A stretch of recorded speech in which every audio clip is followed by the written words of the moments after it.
Dando continuidade à apresentação da produção acadêmica do Grupo de Pesquisa em Ginástica da Faculdade de Educação Física da Unicamp, mais precisamente da produção feita na forma de dissertações de mestrado e teses de doutorado, eu, Marco Bortoleto, apresento nessa oportunidade a dissertação de mestrado que eu apresentei no ano de 2000, isso mesmo, 20 anos atrás.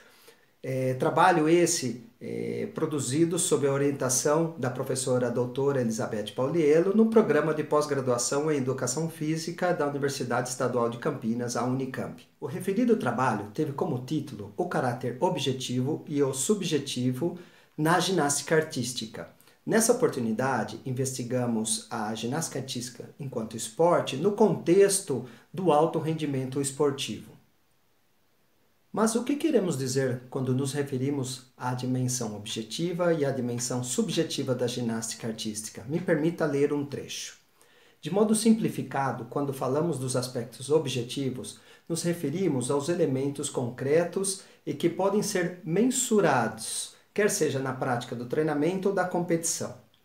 Por outro lado, os elementos subjetivos são aqueles aspectos que existem no campo da percepção, mas não podem ser quantificados ou não são palpáveis, embora tenham relevância na prática do esporte, como pode ser a expressividade, a percepção subjetiva dos árbitros, por exemplo. Considerando os nossos objetivos, foi realizada uma pesquisa de campo que entrevistou 7 especialistas renomados e de representatividade nacional, sendo 2 deles entrevistados na condição de árbitros, 2 como treinadores e 3 com ambas as funções.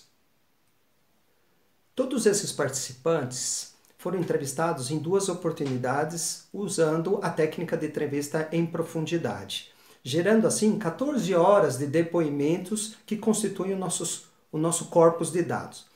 Essas informações foram analisadas a partir de uma perspectiva qualitativa, ou seja, de uma perspectiva de interpretação desses dados a partir da nossa subjetividade e também da subjetividade de todos os participantes. Com base na análise dos depoimentos e posteriormente com a discussão da literatura especializada já encontrada, nós notamos que, permita-me ler uma vez mais, que o caráter objetivo, especialmente no que tange os aspectos técnicos, está muito mais presente na atuação dos profissionais.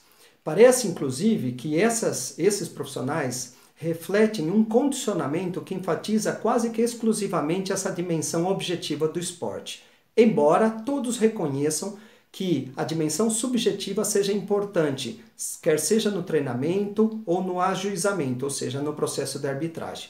No entanto, raramente esses profissionais dedicam atenção para essa dimensão da ginástica artística. Nesse sentido, a nossa pesquisa aponta para a necessidade de atentarmos para a dimensão subjetiva, especialmente para os elementos relacionados à expressividade e à estética dessa modalidade, os quais, sem sombra de dúvida, produzem diferenciações importantes na prática da ginástica em todos os níveis, especialmente no alto rendimento. Parece-nos, portanto, que essa dimensão subjetiva, muito valorizada pelo público que acompanha a prática da ginástica artística, também deva ser valorizada pelos seus especialistas, incluindo pesquisadores. De fato, estudos posteriores à apresentação desse mestrado mostraram que essa dimensão subjetiva, incluindo as questões relacionadas à apresentação artística, não são bem informadas e bem reconhecidas no código de pontuação, nem tampouco na pesquisa produzida pelos especialistas desse esporte. Entendemos, por fim, que o equilíbrio entre a dimensão objetiva e a subjetiva pode representar uma peça fundamental para a evolução dessa modalidade como esporte de característica artística, e assim ajudar a todos os envolvidos a respeitar o desenvolvimento dos atletas com saúde e também a respeitar as múltiplas culturas representadas por todos os protagonistas desse esporte. Muito obrigado pela atenção, continue acompanhando a produção do Grupo de Pesquisa em Ginástica.